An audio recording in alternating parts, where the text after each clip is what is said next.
Bangladesh cricket দল test status পাওয়া রজত জয়ন্তী উপলক্ষে গেল ২৮ জুন রংপুরে এসেছিলেন বিসিবির নবনির্বাচিত সভাপতি আমিনুল ইসলাম বুলবুল। এ সময় রংপুরের ক্রিকেটকে এগিয়ে নিতে সব সুযোগ সুবিধা দেবেন বলে আশ্বাস দেন বিসিবির সভাপতি। এই রংপুরে যে পিচ থাকবে, রংপুরের যে আম্পায়ার থাকবে, রংপুরের যে কোচ থাকবে, রংপুরের যে ক্রিকেট উন্নয়ন থাকবে, সম্পূর্ণ রংপুরের উপর নিয়ন্ত্রণশীল একটা ছোট্ট বাংলাদেশের ক্রিকেট বোর্ড আমরা এখানে ইনশাল্লাহ আমরা এখানে স্থাপন করব, যার কাছে আপনাদের সমস্ত অভিযোগ, সমস্ত সাকসেস, সবকিছু, সব গল্প সেখানে আপনারা বলবেন, সেটা তারপরে আমরা তাদের থেকে শুনবো।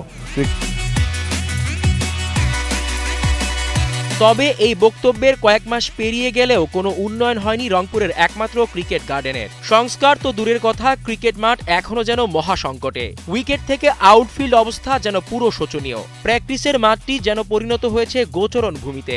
ইনডোর ড্রেসিং রুম সহ নারীদের জন্য আলাদা সুযোগ সুবিধা দাবি উদীয়মান ক্রিকেটারদের। যখন বৃষ্টি হয় আমরা প্র্যাকটিস করতে পারি না, টানা ৩-৪ দিন যদি বৃষ্টি হয় দেখা যাচ্ছে বাসাতেই থাকা লাগে। তখন আমাদের এখানে ইনডোর নাই, আর আমাদের ইনডোরটা খুবই ইম্পর্টেন্ট।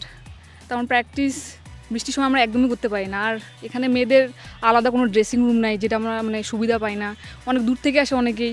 বিসিবিকে শুধু একটা কথাই বলবো, যেন আমাদের রংপুরের দিকে যেন একটু ফোকাসটা বেশি রাখে, তার কারণ এখানে ইনডোরটা খুবই ইম্পর্টেন্ট, আর ড্রেসিং রুমটা যেন মেয়েদের আলাদাভাবে করে, এটাই।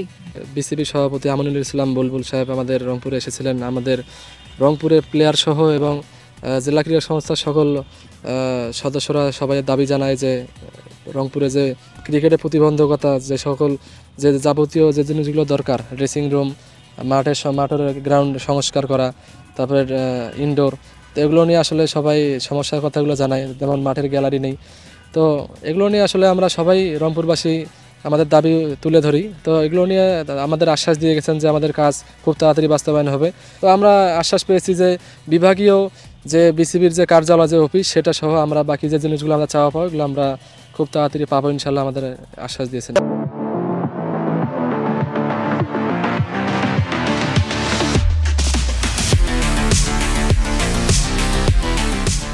তখন বল চারিদিকে যায়, অনেক জঙ্গল সাইডে, এখানে বলগুলো আর কি বেশি হারায়।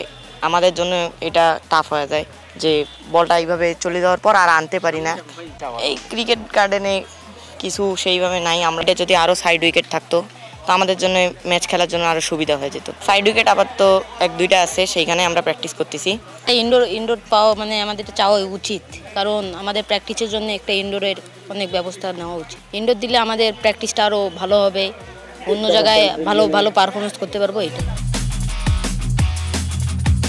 বিভাগীয় পর্যায়ে ক্রিকেট উন্নয়নের ক্ষেত্রে প্রয়োজন বিসিবির সঠিক পরিকল্পনা সহ সব ধরনের সুযোগ সুবিধা।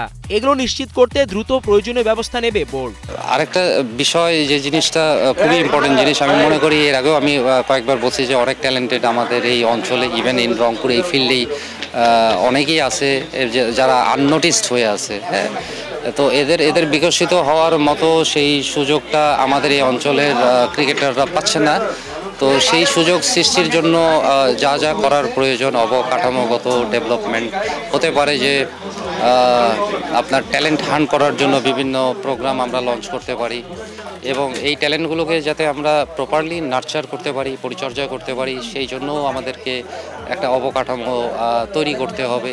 তো এই জিনিসগুলো যখন আমরা তৈরি করতে পারবো, এবং এই ট্যালেন্টগুলোই যখন দেখা যাবে যে তারা পারফর্ম করতেছে এবং ভালো কিছু আমাদের ডিভিশনকে দিতে পারছে, এবং একটা পর্যায়ে দেখা যাবে যে তাদের একটা স্ট্রং পাইপ লাইন জাতীয় টিমের বা ন্যাশনাল টিমে খেলার জন্য আগায় থাকবে আর কি। তো সেরকম প্রচেষ্টা আমরা আমাদের পক্ষ থেকে এবার এগুলো করার চেষ্টা করব ইনশাল্লাহ। বিভাগীয় পর্যায়ে ক্রিকেট উন্নয়নে প্রয়োজন বাস্তবসম্মত পরিকল্পনা ও দ্রুত উদ্যোগ। কথার ফুলঝুরি নয়, মাঠে দৃশ্যমান পরিবর্তন, এটাই এখন রংপুরবাসীর প্রত্যাশা।